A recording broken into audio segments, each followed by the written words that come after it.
দাদার যেহেতু জনপ্রিয়তা বেশি, দাদার জনপ্রিয়তা নষ্ট করার জন্য এবং ভোটারদেরকে ভয়ভীতি দেখানোর জন্য এই কাজটা করা হয়েছে। সকালে দেখি যে লোকজন আমার বাসায় বলতেছে যে আমাদের অফিস জ্বালিয়ে ফেলছে, তার সাথে দেখি যে হ্যাঁ আমাদের অফিসে চলতেছে। এর আগে নিভে গেছে, এমনিতেই নিভে গেছে। তো আমার মনে হয় দাদার যেহেতু জনপ্রিয়তা বেশি, দাদার জনপ্রিয়তা নষ্ট করার জন্য এবং ভোটারদেরকে ভয়ভীতি দেখানোর জন্য এই কাজটা করা হয়েছে। যারাই করছে আমরা এদের সুষ্ঠু তদন্তের মাধ্যমে বিচার দাবি করছি। গত রাত্রে আমরা এখান থেকে সারবাড়ার সময় গিয়েছিলাম।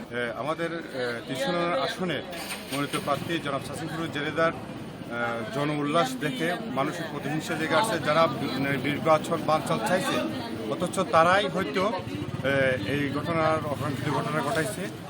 আসলে এইভাবে খুব নিন্দা জানাচ্ছি। আমি আসলে পৌর বিএনপি ৮ নম্বর সাবেক পৌর বিএনপির সিনিয়র সভাপতি ছিলাম, এই জন্য আমি দুঃখ প্রকাশ করছি।